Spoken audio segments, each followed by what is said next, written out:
You mentioned Taysom Hill as a pickup. When we recorded the podcast, we did not get the official word, obviously, as you alluded to with the Jameis Winston mention, that Taysom Hill was going to be the starting quarterback. And that opened the floodgates in the world of fantasy football, which, by the way, I love, because this isn't the stuff that gets talked about a lot on national radio or on our network, but we can do it here. You sent out a tweet on Monday night after it was revealed that ESPN on their site decided to take away the tight end designation that Taysom Hill had, which was actually a dilemma that was over the weekend because there were other sites, Yahoo, the daily fantasy leagues.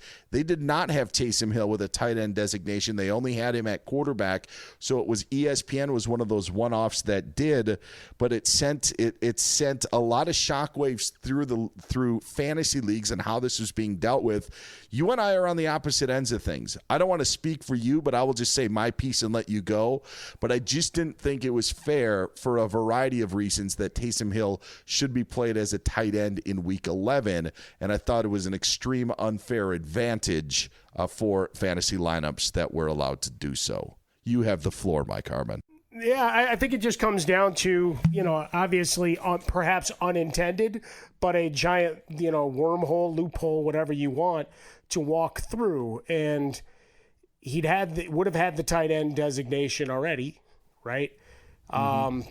So you're looking at if someone had wanted to use him in the past, given all look, and we can argue about whether he should have had the running the tight end position at all, right? I think that was one of my points, Mike. In terms of Mike, when we talk about this off air, you're not supposed to use my points against me on the air. No. But that's what I was trying. That's what I'm going to bring up and go. No, go ahead. See, I didn't know we were in the hot seat or whatever the hell we're calling this. I was more. I'm never giving you my ammo again. Never again. No, but that was a point you brought up. I was going to give you full credit. I'm not taking credit for it. But like obviously that's a legit point of, was he ever truly a tight end? And if you want to fault ESPN and whomever else in the largesse of the fantasy realm had given him tight end position, I'm all for that. But once that genie's out of the bottle, he's out of the bottle and creating havoc. So that came time waiver wire clearinghouse to make sure that this didn't happen. Or once it was acknowledged that it existed, that the league had to get on the horn, right? We're doing Zoom calls all over the place. We got to figure this out, right? Even if ESPN or whatever league allows it, if in your individual league you decided this wasn't right, it becomes, I think it behooves everybody to get together to have the conversation, not after he's scoring, well, essentially as a running back anyway, and what he put up in his points on Sunday as it went. Because that's the thing that really kind of sucked about it wasn't passing touchdowns that ended up making his day. That would have made it probably, an easier, clear-cut kind of thing, because he pretty much did the Swiss Army side of things that he'd been doing anyway, except he did some more from under center. But for me, once that was out there, it was either you had to wrestle it before it became an event on Friday, because then once he was named a starter, now how do you put that away? Especially if someone used all their free agent acquisition budget to go and try to claim him based on potentially that loophole. That was the dilemma in our longtime league, and I actually had to take both sides of it. As someone in the league, as a competitor, as a team owner, I did not think that he should be used as a tight end.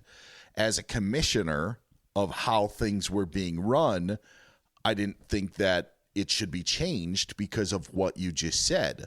But the tight end part is I think is a big part of, I have never seen Taysom Hill play the role of tight end on an NFL field.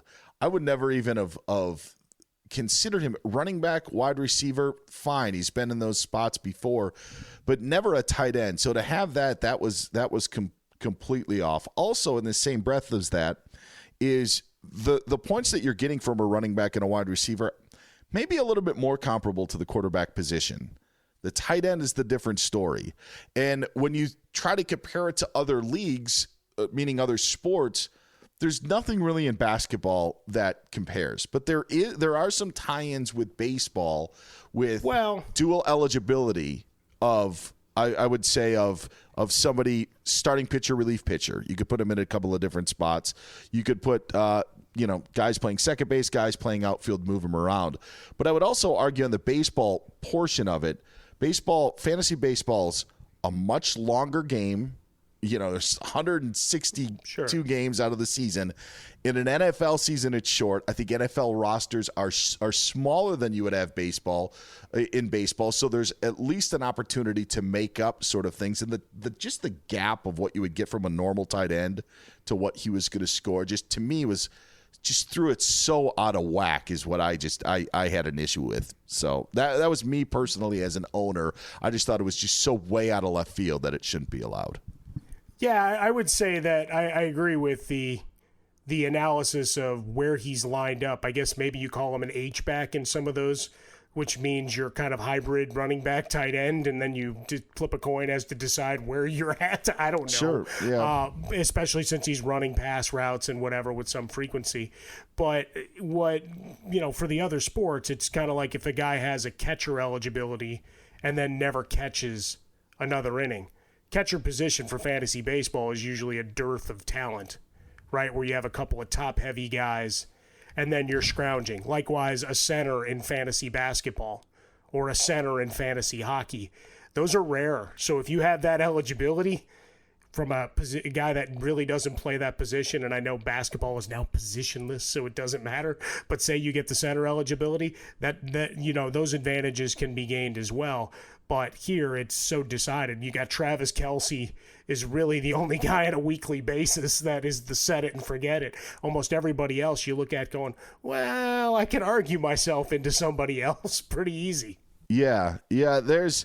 And by the way, for those that may not know, ESPN made a statement on Monday saying that they were going to take off the tight end eligibility. So now that does affect the guys that, as you said, spent a lot of money, whether it be for the fab or however things played out.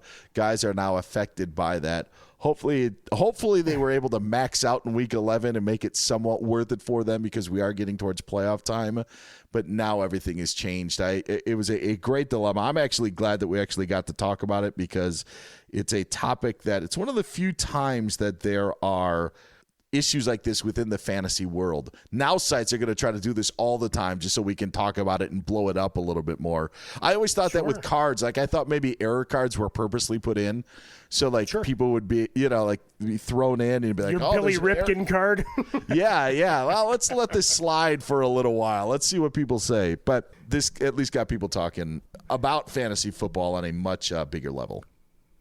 Different philosophical parts to it. Did you know there were like 5 or 6 different attempts, quote unquote, to fix the Billy Ripken error? Yeah, that's right. It's not just one. There are several. There's a scratch off. There's a color over. There's another different color over. Oh yeah, there was far more to it than just, hey, some of them got the blank face comment and some just got covered up. No, there were there were different ways that they corrected the error all those years ago. I have one of the originals. I may have a second one. If I have a second one, I'll send it to you. Maybe blow it up and you can frame it on your wall. The last with the FA, the wife will love that. It's your man cave. The fab budget is, remember, some folks also tie real currency to that. Sure. So that's where the fights happen, Dan.